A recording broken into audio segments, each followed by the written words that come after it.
Upper primary একটি গুরুত্বপূর্ণ মামলার আপডেট এই ভিডিওর মাধ্যমে আপনারা জানতে পারবেন। 2021 সালে ফাইল হওয়া একটি গুরুত্বপূর্ণ মামলা এবং সেই মামলার যে জাজমেন্ট হয়েছিল বা রায় হয়েছিল, সেই রায় যেটা দেওয়া হয়েছিল অ্যাকচুয়ালি আর কি, সেটা কিন্তু কমিশন মানেনি, বা সেই জন্য কিন্তু একটা কন্টেম্প্ট মামলা হয়েছিল এবং সেই কন্টেম্প্ট মামলাতে গুরুত্বপূর্ণ এবং তাৎপর্যপূর্ণ অর্ডার এসেছে। অনেকের চাকরির অর্ডার এসেছে, অর্থাৎ চাকরি অনেকেই পেতে চলেছেন আপার প্রাইমারিতে। তো পুরো ব্যাপারটা এ টু জেড আকারে আমরা শেয়ার করবো, কোন মামলা সাপেক্ষে কন্টেম্প্ট মামলা হয়েছে এবং কন্টেম্প্ট মামলাতে বা কন্টেম্প্ট মামলার অর্ডার কপিতে কি লেখা আছে, মাননীয় বিচারপতি কি অর্ডার দিয়েছেন, সমস্ত ব্যাপারটা আপনারা এই ভিডিওর মাধ্যমে জানতে পারবেন। সঙ্গে থাকুন, দেখতে থাকুন। অবশ্যই চ্যানেলটিকে সাবস্ক্রাইব করে রাখুন, পাশের বেল আইকন প্রেস করে অল করে দেবেন, তাহলে ইম্পর্টেন্ট যে আপডেটগুলো সেগুলো মিস করবেন না। যারা ফেসবুক থেকে দেখছেন পেজটিকে ফলো করে রাখুন। শুরু করা যাক। তো ব্যাপারটা হয়েছিল অ্যাকচুয়ালি 2016 যে আপার প্রাইমারি দীর্ঘ মামলার পর একাধিক রিট পিটিশন ও আপিল একসঙ্গে কিন্তু শুনানি হয়। প্রায় 14,339টি শূন্যপদ নিয়েই বিতর্ক কিন্তু থাকে। তো মহামান্য আদালতের কি পর্যবেক্ষণ? প্রায় 8 বছর ধরে মামলা চলায় শিশুদের শিক্ষা ও প্রার্থীদের ভবিষ্যৎ অনিশ্চয়তা আটকে গেছে। শিক্ষার্থীদের শিক্ষা মৌলিক অধিকার, তাই মামলাটি দ্রুত নিষ্পত্তি করা জরুরি। সেখানে যে মূল পয়েন্টগুলো এবং সেক্ষেত্রে যেটা মূল অভিযোগগুলো ছিল এই মামলাতে, কমিশন নিয়ম বহির্ভূতভাবে ওএমআর সিট পুনর্মূল্যায়ন করেছে, অরিজিনাল সিট না থেকে স্ক্যান কপি দেখে। রিজার্ভ ক্যান্ডিডেট বা রিজার্ভ ক্যাটাগরি প্রার্থীদের জেনারেল সিটে অন্তর্ভুক্ত করা হয়েছে, যা অনেক জেনারেল প্রার্থীকে বঞ্চিত করেছে বলে অভিযোগ। চাকরির শূন্যপদ সংখ্যা সঠিকভাবে প্রকাশ করা হয়নি, ফলে অনেক যোগ্য প্রার্থী ইন্টারভিউর সুযোগ পাননি। বারবার গ্রিভেন্স রিড্রেসাল ও পুনর্মূল্যায়নের কারণে মেধা তালিকা অস্থির হয়েছে। এবং মহামান্য আদালতের কি সিদ্ধান্ত ছিল? কমিশনের সাক্ষাৎকার বা ইন্টারভিউ শেষ হওয়ার পর পুনরায় রিচেক ও রি-ইভ্যালুয়েশনের ক্ষমতা নেই, এই প্রক্রিয়া অবৈধ ঘোষণা করেছিল। মোট 14,052 জন যারা পার্সোনাল টেস্ট এ অংশ নিয়েছেন তাদের সবাইকে বৈধ ধরা হয়েছে। কমিশনকে নির্দেশ দেওয়া হয়েছে 4 সপ্তাহের মধ্যে ফাইনাল মেরিট লিস্ট ও প্যানেল প্রকাশ করতে হবে। পরবর্তী 4 সপ্তাহের মধ্যে কাউন্সিলিং ও রেকমেন্ডেশন সম্পূর্ণ করতে হবে। এরপর 4 সপ্তাহের মধ্যে নিয়োগপত্র প্রদান করতে হবে। ফলাফল কি? প্রায় 14,052 জন প্রার্থী নিয়োগের সুযোগ পাবেন। 2016 সালের দীর্ঘস্থায়ী যে মামলা সেটা নিষ্পত্তির একটা ব্যাপার কিন্তু লক্ষ্য করা গিয়েছে। এই মামলার কেস স্ট্যাটাস দেখতে পাচ্ছেন 28 আগস্ট 2024 এবং এই 28 আগস্ট যে জাজমেন্টটা হয়েছিল দেখতে পাচ্ছেন কেস ডিসপোজড। এই জাজমেন্টটা যে মানে যেখানে যে রায় দেওয়া হয়েছিল, মাননীয় বিচারপতিরা যে রায় দিয়েছিলেন সেই রায়কে মানা হয়নি, সেই জন্য কন্টেম্প্ট অ্যাপ্লিকেশন ফাইল হয়েছিল এবং সেই কন্টেম্প্ট মামলার শুনানি কিন্তু সম্পন্ন হয়েছে এই সেপ্টেম্বর মাসেই, কিছুদিন আগে। তো সেটা একটু পরে আমরা দেখাচ্ছি অর্ডার কপি সহকারে।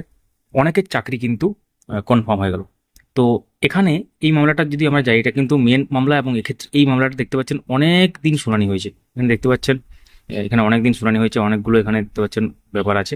এবং 28 তারিখে যে ব্যাপার দেখতে পাচ্ছেন, honourable justice Tapabrata Chakraborty, honourable justice Parthasarathi Chatterjee, অর্থাৎ এখানে মাননীয় বিচারপতি তপব্রত চক্রবর্তী স্যার আছেন এবং তিনি এই অ্যাকচুয়ালি ডিভিশন বেঞ্চে এটা, এবং তার সাথে অনারেবল জাস্টিস মাননীয় বিচারপতি পার্থসারথী চ্যাটার্জি স্যার আছেন।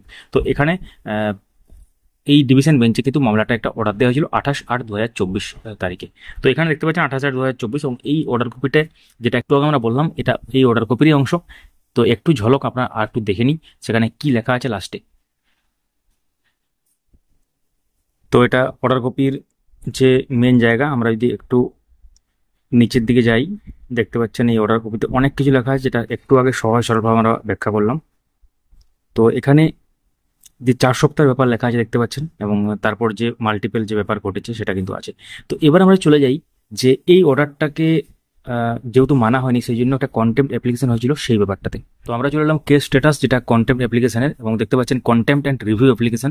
এবং এটা যেটা হিয়ারিং হয়েছিল, যেটা লাস্ট হিয়ারিং হয়েছিল হচ্ছে 4/9/2025, অর্থাৎ সেপ্টেম্বরের 4 তারিখে। তো আমরা ভিউ করে একদম অর্ডার কপিতে চলে যাই। আমরা অর্ডার কপিতে চলে এলাম, দেখতে পাচ্ছেন Sushanta Ghosh versus mister Siddhartha Majumdar and others. তো এক্ষেত্রে পিটিশনের পক্ষে কারা কারা এবং অ্যালেজড কন্টেমনার্সের পক্ষে কারা কারা এবং স্টেটের পক্ষে কারা কারা দেখতে পাচ্ছেন। তো in our judgement dated 28 August 2024, যেটা একটু আগে আমরা দেখালাম ব্যাপারটা, যেটা নিয়ে আমরা কথা বলছিলাম। তো we directed inter alia that the commission shall prepare and publish the final merit list and the panel in terms of the rule, যে অনুসারে আছে ব্যাপারটা সেটা in accordance with law. We further directed that the Commission shall hold counseling and recommend all the 14,052 candidates who appeared in the personality test.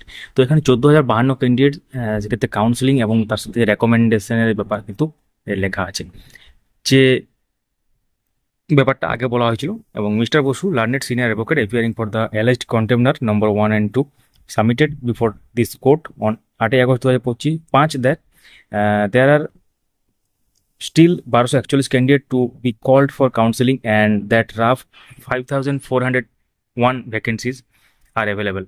Follow-up steps could not be taken due to lack of matching vacancies. তো এক্ষেত্রে যে শূন্য পদ আছে এবং তার সাথে যে কত ক্যান্ডিডেট তারা কিন্তু এক্ষেত্রে কত ক্যান্ডিডেট আছেন এবং যাদের